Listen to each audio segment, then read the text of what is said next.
अभी मेघदत्त नाम ही इनका मेघ है, वैसे अभी मेघ की जरूरत है।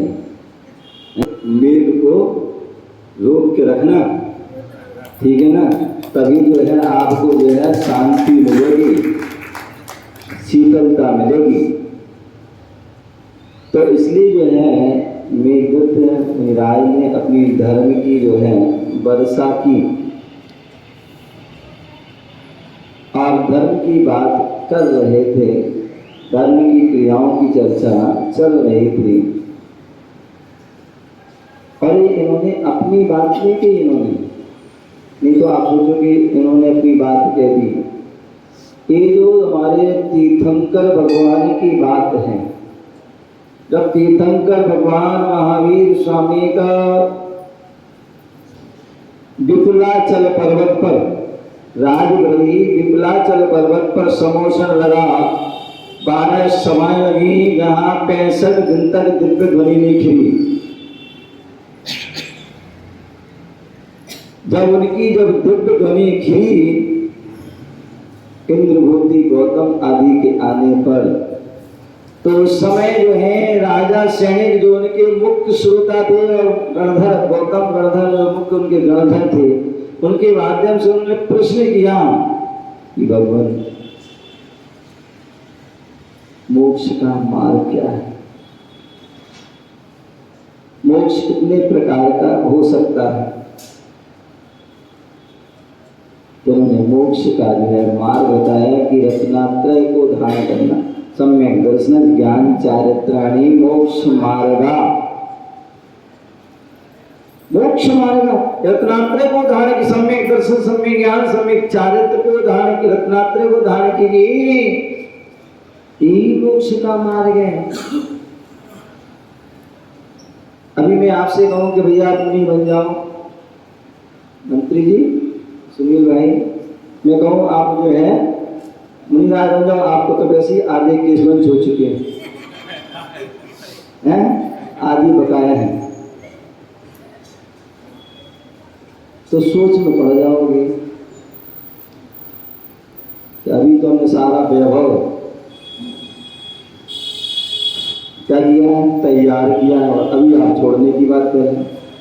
अभी कुछ तो सुख भोग लेने तो हैं, जिंदगी में बहुत मेहनत की, अब तो जो है सुख भोगने का जो आपके रस छोड़ो हैं। ये रजनी क्या नाम, रजनी, इससे कहो कि अब चलो छोड़ो, माता जी बन जाए हैं। तो माता जी आई थी और फिर आ रही हैं, दिव्य श्री माता जी और ही माता जी, कम से कम माता जी के साथ एकात तो हो जा हैं। बस इतनी ऐसी मुंडी बुलाते हैं जब तक प्रवचन होते हैं और उसके बाद अपने चल देते हैं, कोई बात नहीं। भगवान महावीर स्वामी ने कहा अच्छी बात है कि यदि आप मुनि बन जाओ, अच्छी बात है, बहुत बढ़िया, सबसे उत्तम मार्ग है। आप आर्यिका बन जाओ, अच्छी बात है, और यदि आप मुनि आर्यिका बन जाओ, अच्छी बात है, नहीं बन पाओ तो कम से कम मुनि और आर्यिका की क्या उनकी सेवा तो कर ही लो, पिछी ले लो, अच्छी बात है। पिछी यदि आप ले लो अच्छी बात है, और अगर पिछी ना ले पाओ तो कम पिछी ढाली के पीछे तो हो लो, उनकी सेवा तो कर लो, और उनकी सेवा करोगे तो उन जैसे गुण हमारे अंदर जरूर आएंगे। यदि वो महावृत्ति हैं तो हम अनुवृत्ति तो बन जाएंगे।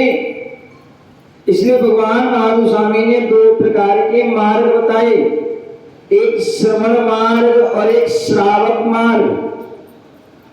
आप श्रवण मार्ग पर बढ़ी, आप साक्षात मोक्ष को प्राप्त कर लेंगे, और यदि आप श्रवण मार्ग पर नहीं बढ़ पाए तो श्रावक मार्ग को स्वीकार कर लिए, श्रावक मार्ग को स्वीकार कर लोगे तो आपको परंपरा से क्या हो जाएगा, मोक्ष की प्राप्ति। इसलिए दोनों मार्ग बताए, यदि आप समर्थ हो तो उत्तम, जैसे आप सब व्यापारी वर्ग हो, तो कल अमन मेरे साथ चल रहा था बाजार में, और ये भैया बिट्टू भैया भी चल रहे थे। तो रास्ते में जो है मैं दुकान पड़ी, तो बिट्टू भैया के पापा जी आ गए। क्या नाम, पदम जी हैं? हाँ, पदम जी आ गए, बोले महाराज मेरी दुकान है। और जब इनकी दुकान पे ग्राहक पहुंचते हैं तो क्या करते हैं? काजू किशमिश आदि जो भी ड्राई फ्रूट हैं, तो क्या करते हैं? बढ़िया से बढ़िया दिखाते हैं। तुम्हें पानी तो नहीं आ रहा? हाँ, नहीं तो आज 14 है।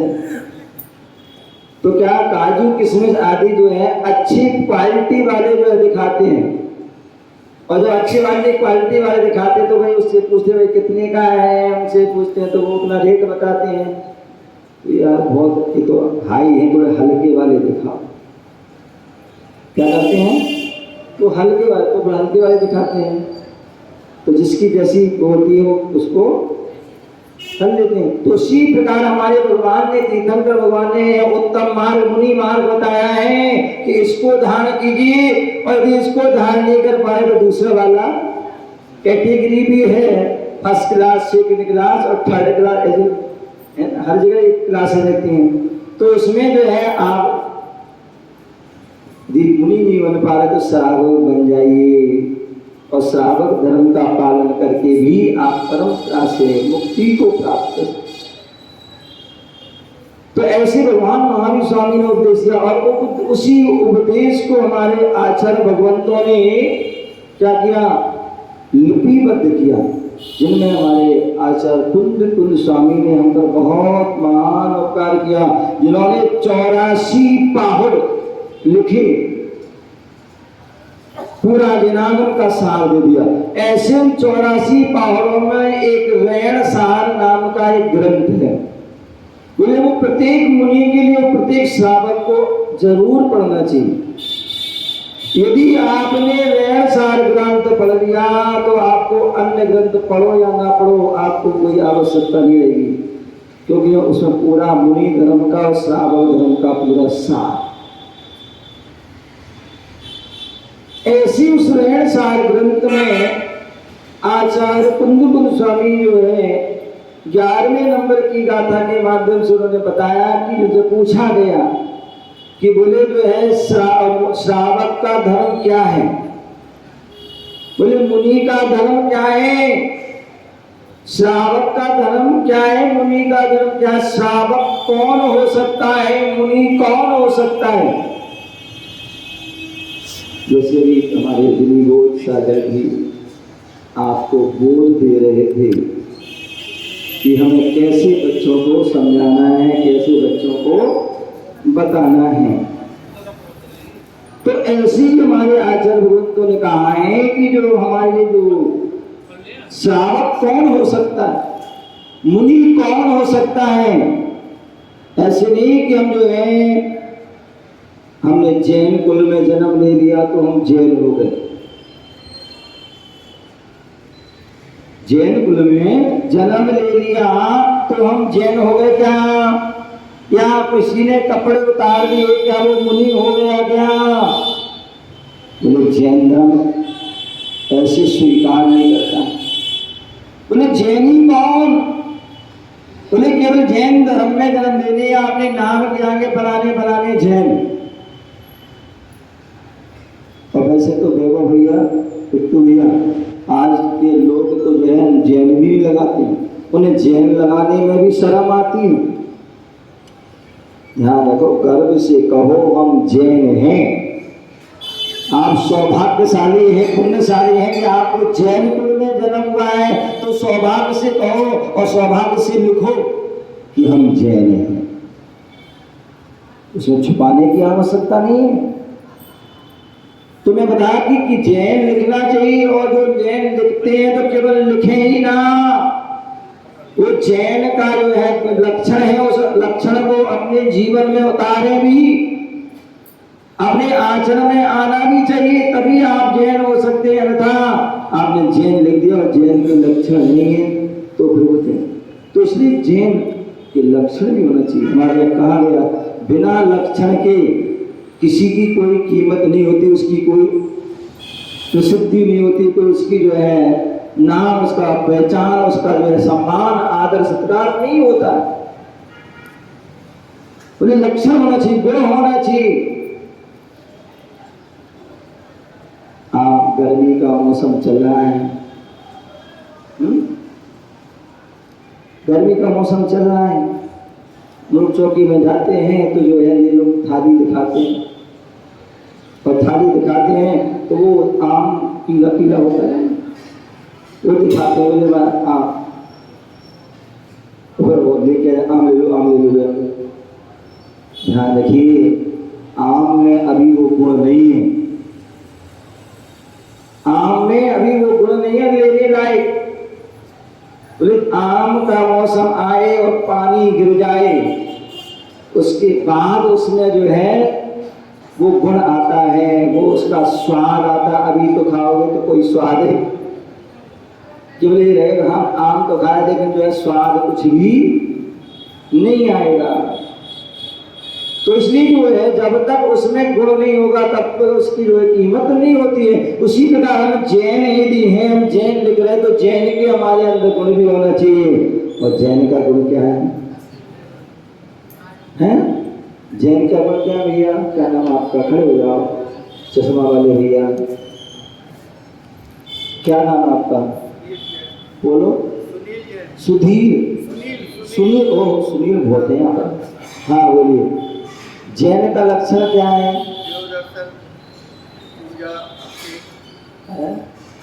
पूजा मंदिर के दर्शन। और ये तो बहुत सारी बातें बता दी आपने, ये कोई बात?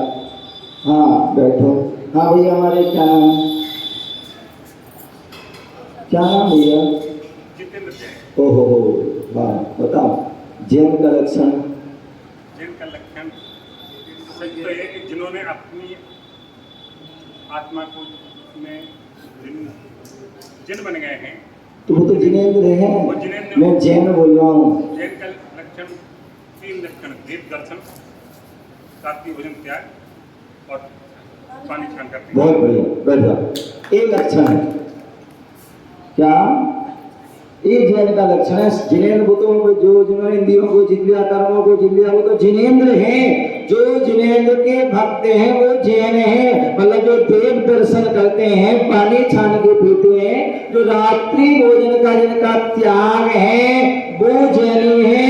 पहले कहते थे लोटा डोरी छन्ना, कनक कटोरी भन्ना। जो पहले के लोग होते, बड़े बुजुर्ग होते थे तो क्या करते थे? जब भी घर से बाहर निकलते थे, लोटा डोरी छन्ना। बाबा जी, क्या नाम बाबा जी का? विश्वदत्त जी मुनिराज। पहले जाते थे लोग, कैसे जाते थे? लोटा डोरी छन्ना। जब भी घर से बाहर निकलते थे तो जो है लोटा और रस्सी और छन्ना लेके जाते, जहां प्यास लगी वहीं कुआं देखा और पानी छाना और पी लिया। और एक कनक का डिब्बा लेके जाते, जहां रात हो उसके पहले अपना अनुकूलता देखी, बनाई खाई और फ्री हो गए। जहाँ जैनी की क्योंकि पहचान थी कि भैया जैनी जो है, जो प्रतिदिन मंदिर जाते हैं, पानी छान के पीते हैं और रात्रि भोजन नहीं करते हैं।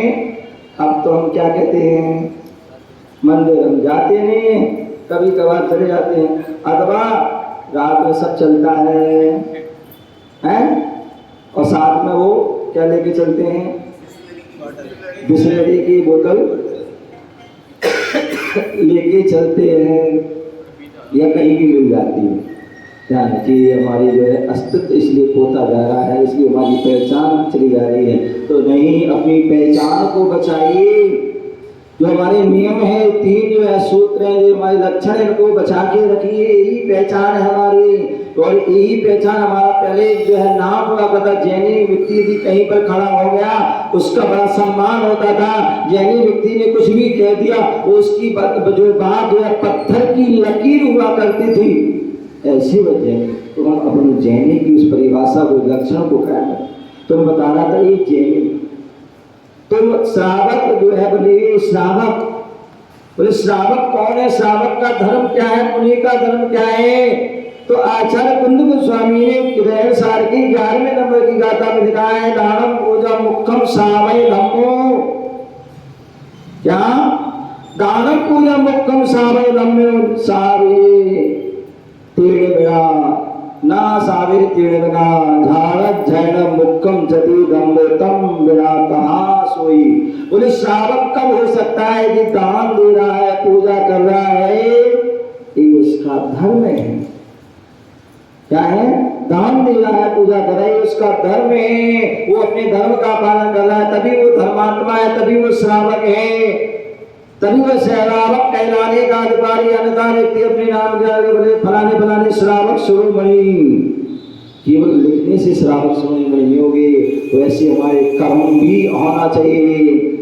बोले श्रावक तभी हो सकते जब दानम पूजा मुख्य मुख्य दो धर्म है, दान देना और पूजा करना, वही श्रावक। बोले मुनि कौन है, मुनि की शोभा कैसे है? तो बोले झाड़म झैणम मुखम जदि धम्मे तम बिना कहा शोभी।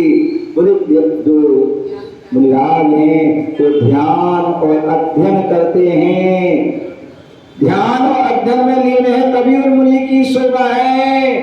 और यदि ध्यान अध्ययन नहीं करते तो उनकी शोभा नहीं, उनका सम्मान नहीं, उनका आदर नहीं, उनका जो है पूजनीयता नहीं है। आचार्य भगवान बोले विराट जी महामुनिराज ने इस रहनसार ग्रंथ पर जो है संस्कृत की जो है रत्नात्रय वर्धनी टीका लिखी है। और मुझे याद है 2017 में जब यति सम्मेलन हुआ था करवा जी में, तो उस समय जो है आपके उत्तर प्रदेश के उप मुख्यमंत्री आदि और प्रदीप जी और भी अनेक सत्येंद्र जी दिल्ली के जो मुख्यमंत्री थे, उस समय वो आए थे और उस समय उन्होंने उस ग्रंथ का विमोचन जो है किया था, उस रत्नात्रय वर्धनी ग्रंथ का, जो बहुत विशाल रूप में एक जो है संस्कृत की टीका लिखी है। वर्तमान के आचार्यों में जो है आचार्य कुंद गोस्वामी के ग्रंथों पर यदि कोई संस्कृत टीका लिखी है तो वो एकमात्र जो है आचार्य भगवान गुरुदेव विराट सागर जी महामुनिराज हैं, जिन्होंने उन संस्कृत की टीका को लिखा है। चाहे वो बारसानुपेक्षा ग्रंथ जिसकी सर्वोदय संस्कृत की टीका लिखी, सार पर रत्नात्रय वर्धनी संस्कृत की टीका लिखी, और यहाँ तक कि जो अष्टपावड़ आचार्य कुंद गोस्वामी का जो ग्रंथ है उसकी जो षटपावड़ टीका लिखी थी आचार्य सुसागर, बहुत पुराने आचार्य, षटपावड़ 6 पावड़ की आज भी उपलब्ध है, लेकिन 2 पावड़ की वह उपलब्ध नहीं थी। तो जब गुरुदेव से प्रार्थना की हम शिष्यों ने, तब गुरुदेव ने जो है शील पावड़ और लिंग पावड़ इनकी टीका नहीं थी, तो पूज्य गुरुदेव ने जो है उन दोनों की टीका श्रवण प्रबोधिनी और श्रवण संबोधि नाम से 2 टीका, संस्कृत की वह टीका उन ग्रंथों की लिखी। ऐसे महान गुरुदेव जिन्होंने इसकी टीका लिखी। तो बता रहे हैं कि यहाँ पर जो मुनिराज कौन है, बोले जो ध्यान और अध्ययन में लीन है वो जो है मुनिराज है। आप कभी मुनिराज के पास चले जाइए, कभी भी चले जाइए, क्या कर रहे हैं, क्या कर रहे हैं? या तो सामने कर रहे हैं, ध्यान कर रहे हैं, या अपना अध्ययन कर रहे हैं, या तत्व चर्चा कर रहे हैं। कितने लोगों की शिकायत होती है, बोले मुनिराज मैं तो जब देखो ना जिसे आप ही करते थे, कुछ तो समय हमें दे दो बातें करने के लिए, हैं? ध्यान रखिए, आपसे बातें करेंगे तो उससे क्या होगा, कर्मों का आश्रय ही होगा, और स्वाध्याय करेंगे तो उससे कर्मों की निर्जना होगी। तो हम जब घर से निकले हैं तो कर्मों के आश्रय के लिए नहीं निकले हैं, कर्मों की निर्जना के लिए। तो इसलिए मुनिराज क्या कहते हैं, ध्यान जैनम, ध्यान और अध्ययन करते हैं। कल यहाँ पर आचार्य गुरुदेव जो टीका के माध्यम से यहाँ बता रहे थे कि ध्यान कैसे होगा, तो बोले जो है ध्यान वर्तमान में भी देखा जाए पंचम काल चल रहा, पंचम काल में उत्तम ध्यान नहीं हो सकता है, क्योंकि उत्तम ध्यान के उत्तम सहलन चाहिए।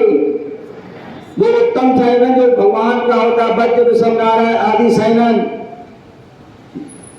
वो सहलन नहीं है। हम सभी तो हीन सहलन है, असंप्राप्त का सहलन है, लेकिन फिर भी ध्यान तो होना ही चाहिए, क्योंकि बिना ध्यान के कुछ भी क्रिया नहीं होती है। आप घर कहते ना, रास्ते में जा रहे हो तो क्या बोलते हैं, ये अम्मा लोग बच्चों से बोलते, बच्चे जा रहे हैं, बोले बेटा ध्यान से चलना। क्या चलना? ध्यान से चलना।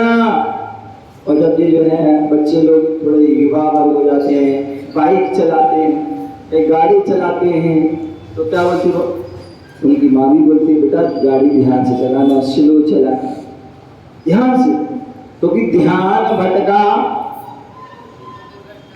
सावधानी हटी और दुर्घटना घट जाती है।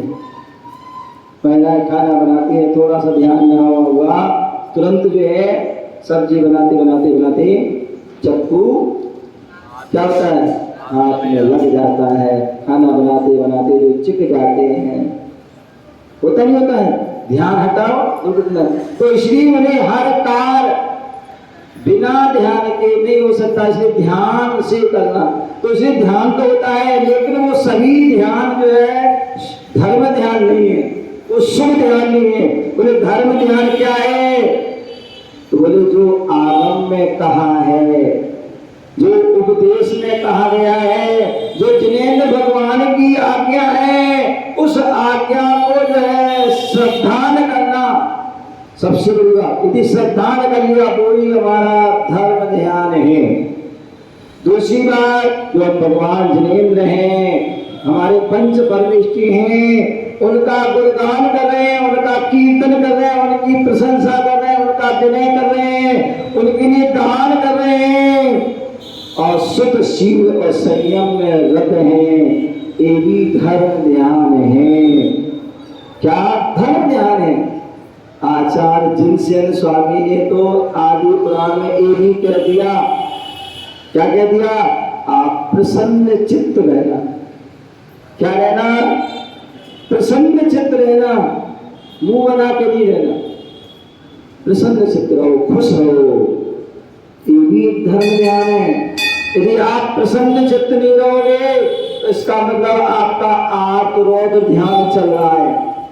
क्या चल रहा है? जब भी आप गुस्सा में हो, किसी से लड़ाई हो गया हो, किसी झगड़ा हो गया, फिर आप क्या प्रसन्न रहेंगे? क्या उस समय आपके अंदर आत्मरोध आदि ध्यान चलते रहते हैं। किसी प्रकार का कोई वियोग हो गया, कोई संयोग हो गया, कोई पीड़ा हो गई, तो आपको क्या होता है?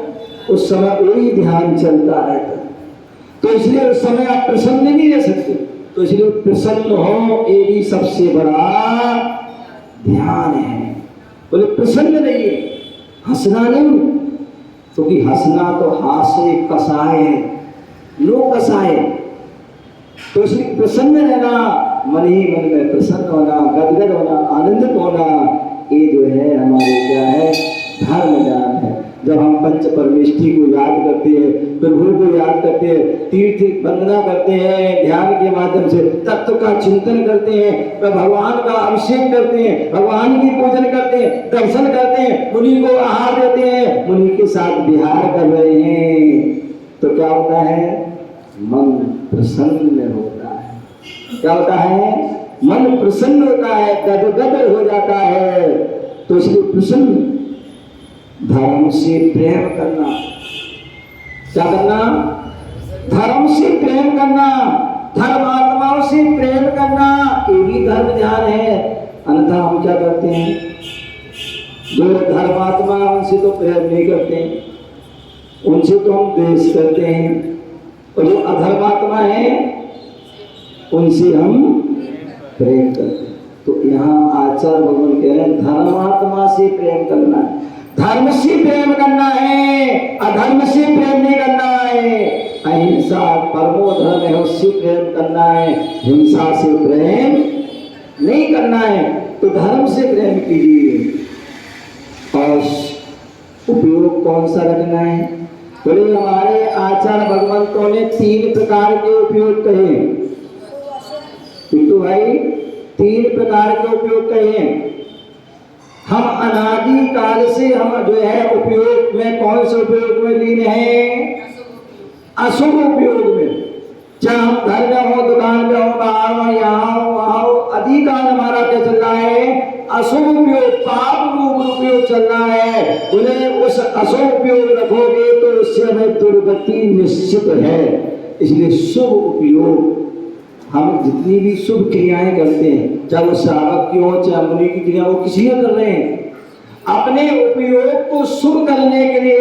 और जब शुभ उपयोग में हम लीन हो जाते हैं, तभी हमारे मुनिराज जब उत्कृष्ट साधना करते हैं तो उस समय वो शुद्ध उपयोग में भी लीन हो जाते हैं। और शुद्ध उपयोग में लीन होते हैं तभी कर्मों की निर्जा होती है।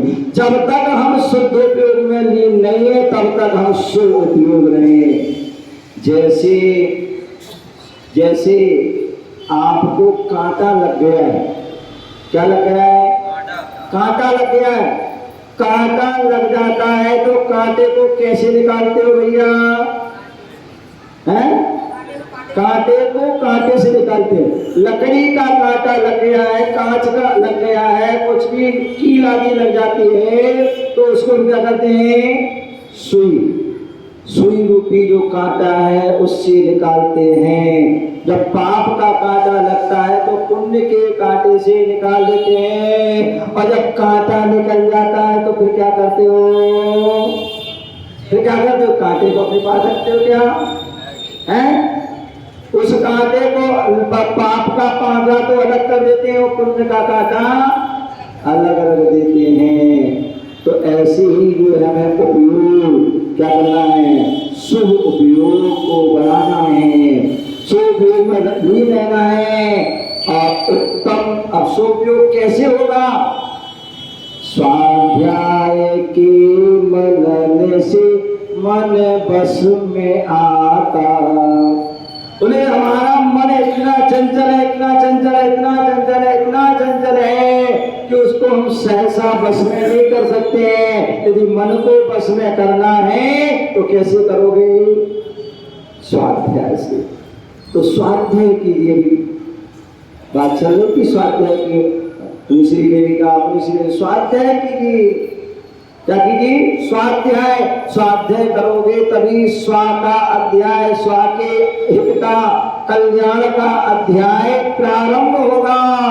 तो इसलिए उत्तम शास्त्रों का, सामान्य जो है नहीं, उत्तम शास्त्र किसी ने कुछ लिख दिया, हर किसी को नहीं पढ़ना है। जो उत्तम शास्त्र है, और उत्तम शास्त्र जो उत्तम पुरुषों के द्वारा कहे गए हैं, इनके द्वारा, उत्तम के द्वारा।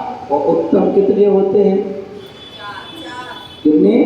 4। कौन कौन से?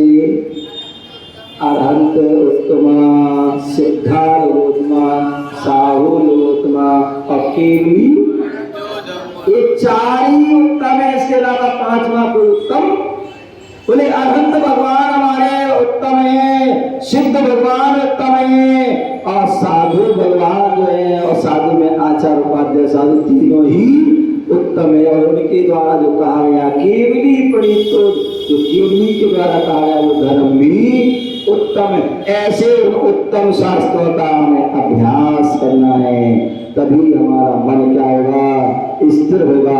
यही हमारी जो है भगवान की आज्ञा है। और इस आज्ञा को स्वकीय ज्ञान से एक विशेष रुचि के माध्यम से इस पर प्रीति करें, श्रद्धा करें, इस पर रुचि करें, तो निश्चित ही जो है आपके लिए धर्म ध्यान के बाह्य चिन्ह हैं। और अनुपेक्षाओं का चिंतन करते हैं, भावना गाते हैं, तो यही हमारे अंतरंग चिन्ह हैं। इन अंतरंग चिन्हों को हमें जो है अपने जीवन में उतारना है, तभी वह हम धर्म ध्यान की ओर अग्रसर हो सकते हैं। आचार्य नेमिचंद मुनिराज ने द्रव्य संग्रह नाम का एक ग्रंथ लिखा है, और उस ग्रंथ की जो है 57 नंबर की टीका की में बहुत एक सुंदर जो है श्लोक दिया है। और वो क्या दिया है? एक बार हाथ जोड़ लीजिए, हाथ जोड़िए सभी लोग। वैराग्य तत्व विज्ञानम निर्ग्रंथम संचित्तता परिसर्जयश्चेति पंचैति ध्यान हेतुवा। बोले यदि आपको ध्यान में लीन होना है, बोले धर्म ध्यान करना है, तो सबसे पहले वैराग्य का होना जरूरी है। आपका अमन भाई, आपका मन जो है कहाँ लगा है? कहाँ लगा है? मोबाइल में। मोबाइल से राग है, अथवा किसी का खाने से राग है, किसी का पहनने से राग है, किसी का वाहन से राग है, किसी के परिवार से राग है, किसी का जो है आदि आदि राग है।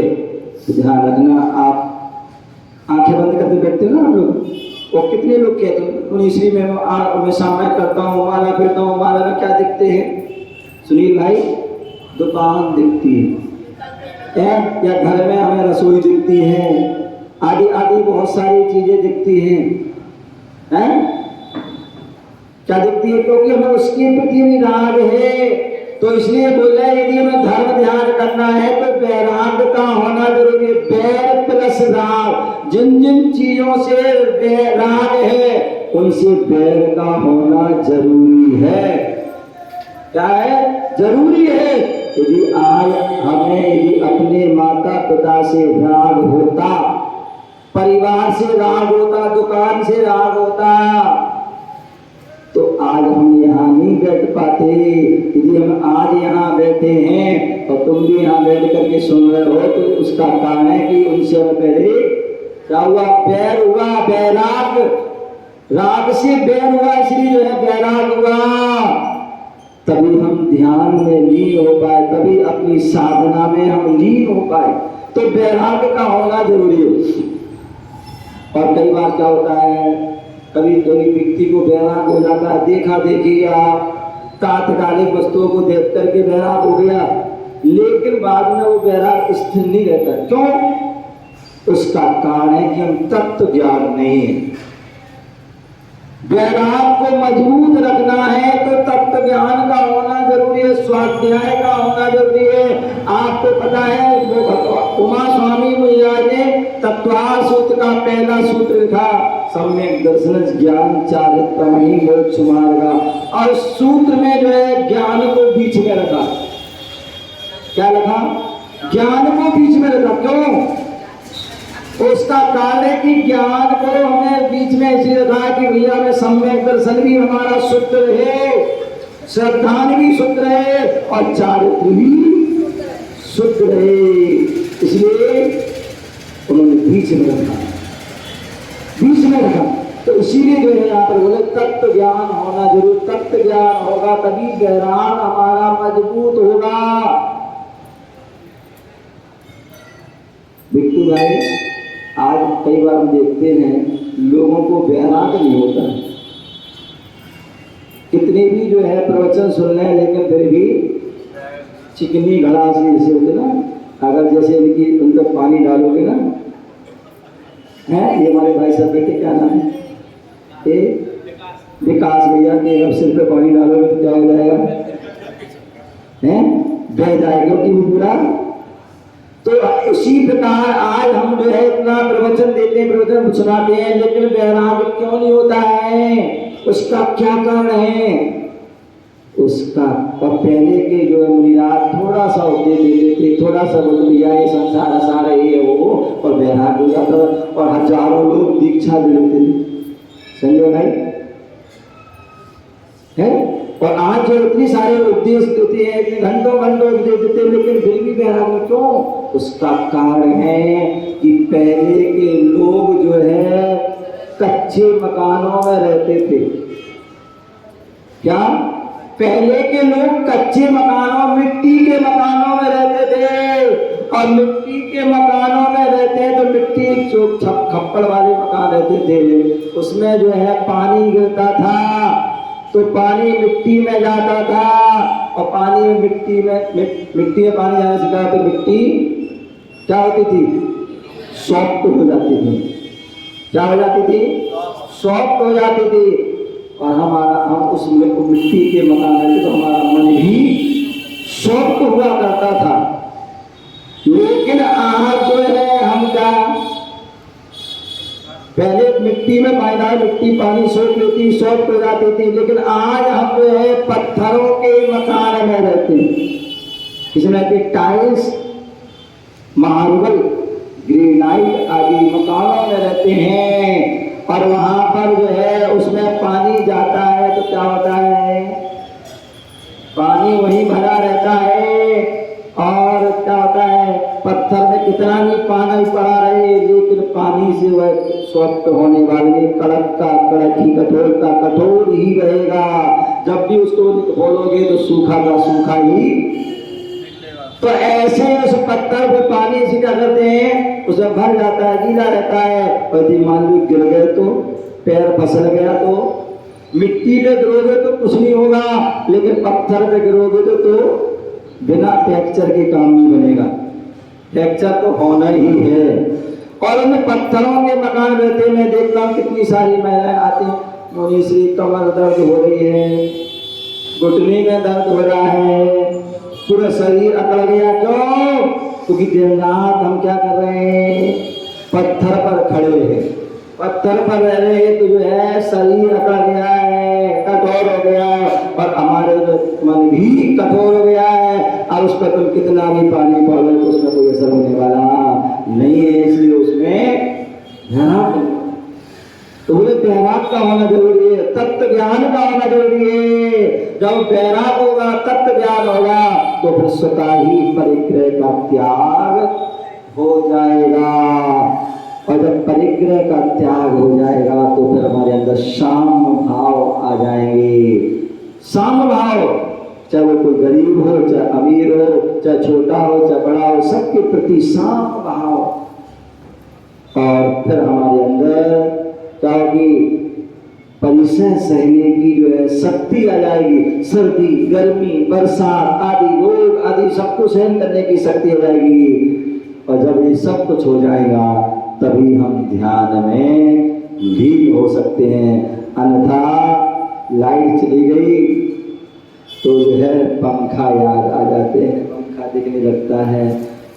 लाइट आ गई तो खुश हो जाते हैं, लाइट चली गई तो दुखी हो जाते हैं। तो ये सब होना ध्यान के लिए हमारे आचार्य भगवान ने कहा है कि 5 चीजों का होना आवश्यक है। वैराग्य, तत्व ज्ञान, परिग्रह का त्याग, साम भाव का होना और परिसर जय।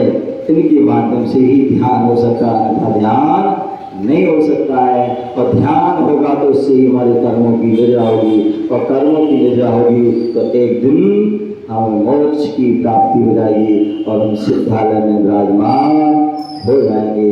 हम सभी उस ओर अग्रसर हों और अपने धर्म ध्यान करें और धर्मात्मा की श्रेणी में आए। और धर्मात्मा ये दिन परमात्मा का आपका समय जय बोलो महावीर भगवान की।